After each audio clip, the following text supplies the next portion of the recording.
Competition, Director Aileen.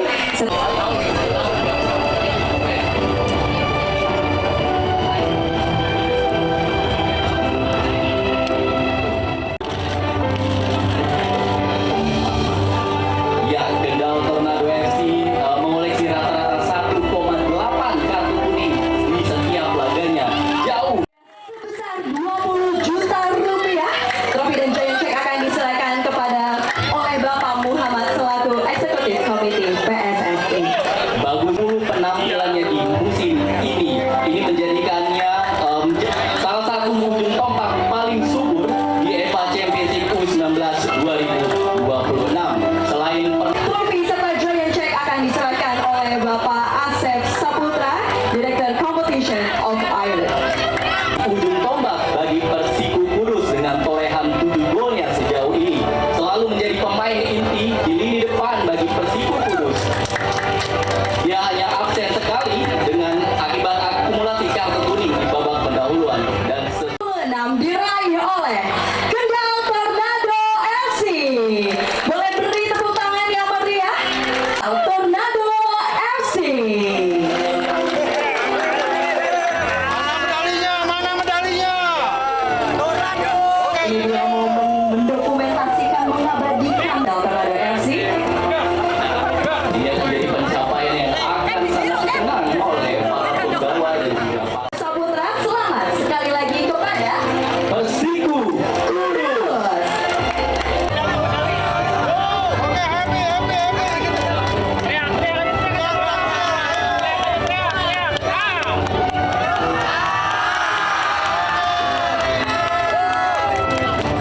Inilah dari ajang kompetisi EVA Championship U19 2026 berhak mendapatkan hadiah senilai 250 juta rupiah.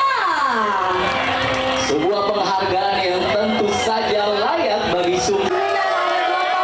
Mari bersama-sama kita saksikan juara Championship U19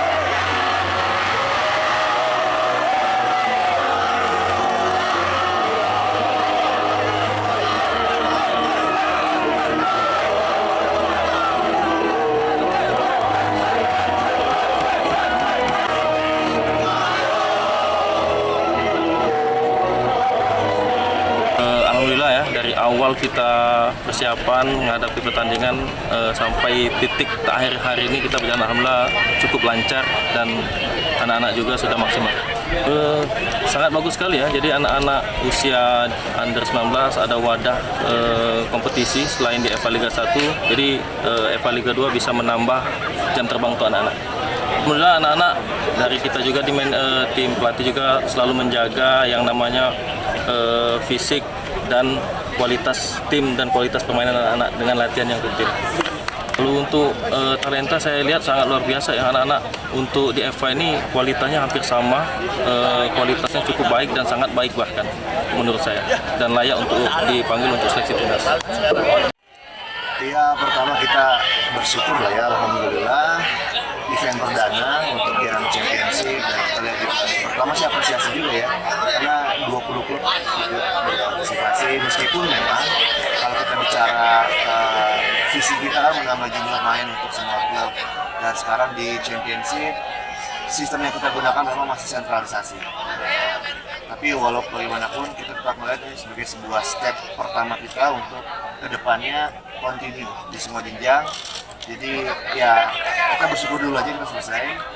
Kita juga punya tim teknis, tim analis dari tim Tadi Group, termasuk juga kita punya partner sama Barcelona kaitan dengan setiap evaluasi teknis untuk perbaikan dan lain-lain. Mudah-mudahan kita dapatkan hasil yang bagus lah untuk masa depan, terutama di pemilihan Barcelona.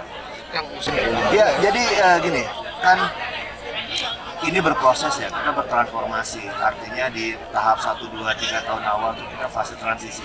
Kalau kita lihat, saya sedikit mundur mungkin di EVA Super League pun kita perbaiki kaitan dengan format kompetisinya. Kita naikkan jumlah bertandingnya.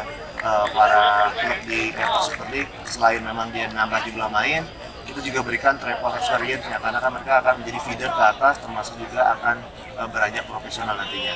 Nah, sama juga di championship. Memang tahap pertama sesuai dengan kemampuan yang ada, kita siapkan dengan format seperti ini. Nah, kedepannya ada juga beberapa skema yang kita buat. Karena kan gini, ada satu tantangan besar ketika klub Super League terdegradasi ke championship. Kalau kompetisinya tidak kontinu, lalu kemana anak-anak ini? Nah, itulah yang sekarang coba kita godok, kita persiapkan.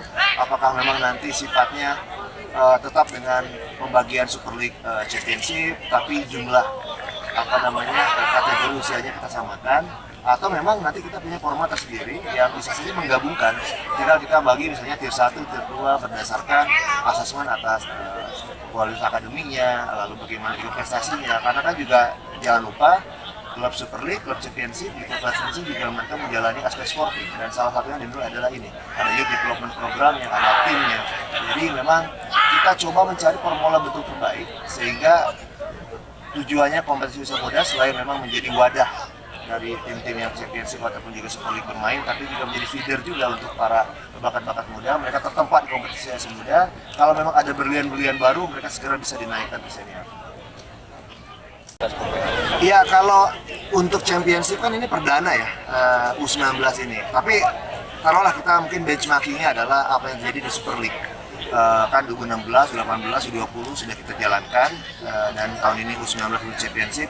Saya pikir kalau kita lihat dari kualitas mungkin terlihat ada harapan ya, kalau semakin banyak kita beri kesempatan kalau bertanding, meskipun ini levelnya championship, tapi kalau kita lihat tidak terlalu jauh juga gapnya. Hanya memang sekali lagi bahwa kita ingin melakukan pembenahan development secara menyeluruh. Jadi memang kita nanti tim technical study group kita tentu akan menyiapkan laporan dan akan menjadi dasar seperti apa untuk peningkatan di musim berikutnya.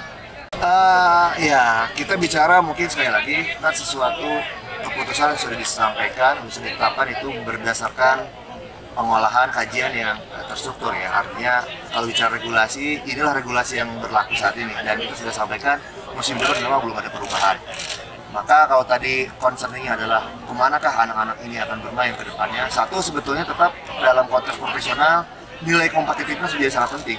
Mereka terbiasa bersaing dengan pemain senior yang lokal ataupun yang asing, tentu juga akan melahirkan satu kualitas tersendiri. Di sisi lain juga tentu tanggung jawab kita di operator dan juga tentu atas arahan dari federasi, dari PSSI, kita juga menyiapkan kompetisi yang paling tidak memberikan space yang cukup lah, opportunity yang cukup untuk bermain. Jadi kalau nanti di kompetisi di Super League atau Championship di level Elite Pro Academy-nya, kita akan perbaiki formatnya dengan menambah jumlah mainnya, dan juga ya opsi turnamen tambahan atau kompetisi tambahan bisa menjadi satu wadah tersendiri untuk para pemain ini bisa dapat bermain. Thank you.